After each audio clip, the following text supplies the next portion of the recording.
Buonasera e ben trovati con l'informazione di prealpina.it. Apriamo il notiziario con gli ultimi sviluppi della sparatoria di Castiglione Olona di giovedì.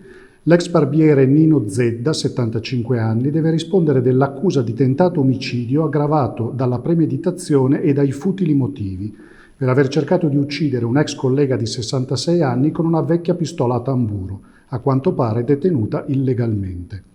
Domani mattina alle 10 Zedda comparirà in videoconferenza davanti al GIP del Tribunale di Varese Giuseppe Fertitta per l'udienza di convalida del fermo. L'uomo è stato arrestato dai carabinieri dopo che si era avvicinato all'ex collega di lavoro fuori da un bar di Via Volta a Castiglione Olona e gli aveva sparato con la pistola colpendolo all'addome. Aveva quindi tentato di inseguire la vittima all'interno del bar, ma era stato fermato da alcuni clienti e affidato quindi ai carabinieri di Castiglione subito intervenuti. Da chiarire le motivazioni dell'aggressione a mano armata.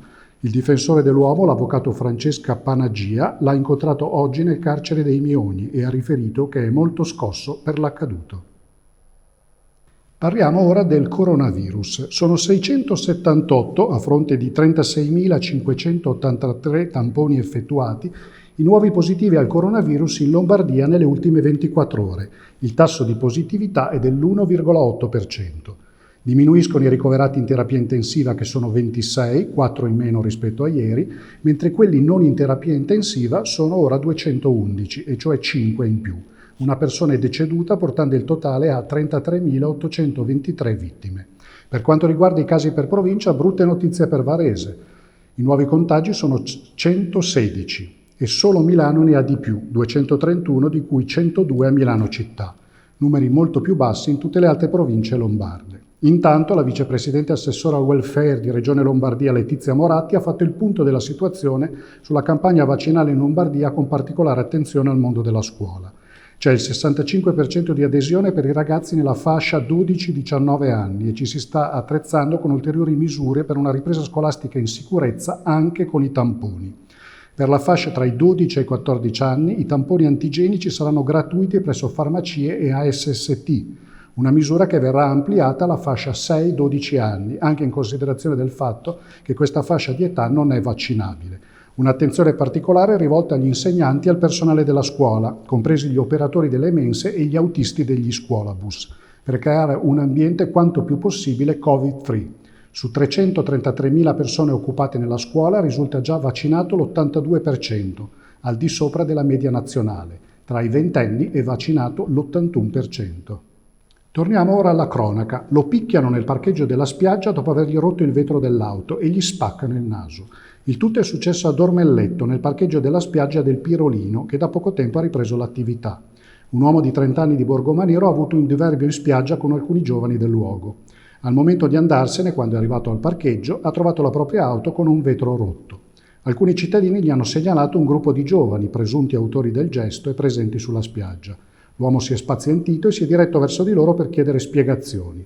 Per tutta risposta è stato accerchiato dai ragazzi, alcuni dei quali minorenni ed extracomunitari.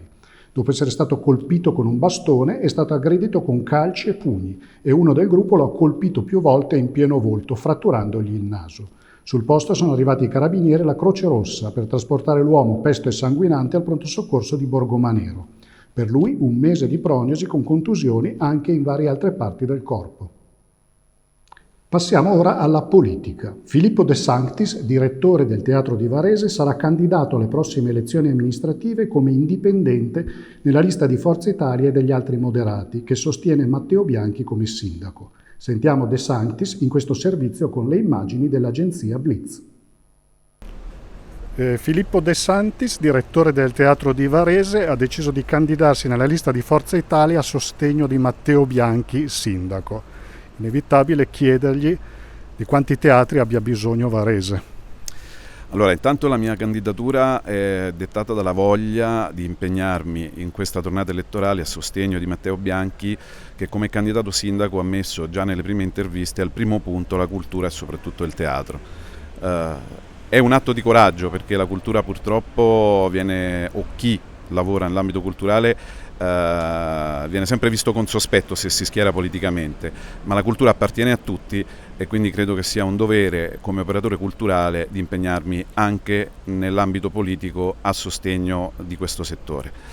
Circa i due teatri, la città deve ritrovare una sua vocazione in ambito culturale, deve crescere, non ha un assessore alla cultura, non l'ha avuto per un bel po' di tempo, pertanto è necessario iniziare un lavoro molto impegnativo per farla tornare a vivere pienamente. Bisogna che non si sostituisca un teatro all'altro, poiché appunto per fare un passo avanti la città ha bisogno di due teatri e non di un solo teatro, e forse direi anche di 3 teatri, di 4 teatri. E infine lo sport. Alle Olimpiadi di Tokyo la nuotatrice di Busto Arsizio Arianna Castiglione ha dato un contributo decisivo alla staffetta 4% mista femminile, che ha conquistato la finale grazie al secondo posto in batteria e ha stabilito il nuovo record italiano. La finale sarà domenica 1 agosto alle 4:15 ora italiana e 21 minuti dopo, alle 4:36 del mattino, altra finale con la staffetta 4% mista maschile, di cui fa parte l'azzatese Nicolò Martinenghi, che ha vinto invece la sua batteria. Gli appassionati di nuoto dovranno svegliarsi però molto presto anche domani mattina, sabato, dato che alle 4:43 il nostro Tete sarà impegnato in un'altra finale, quella della staffetta mista mixed. Questa era l'ultima notizia, l'informazione di prealpina.it torna domani alle 13. Buona serata!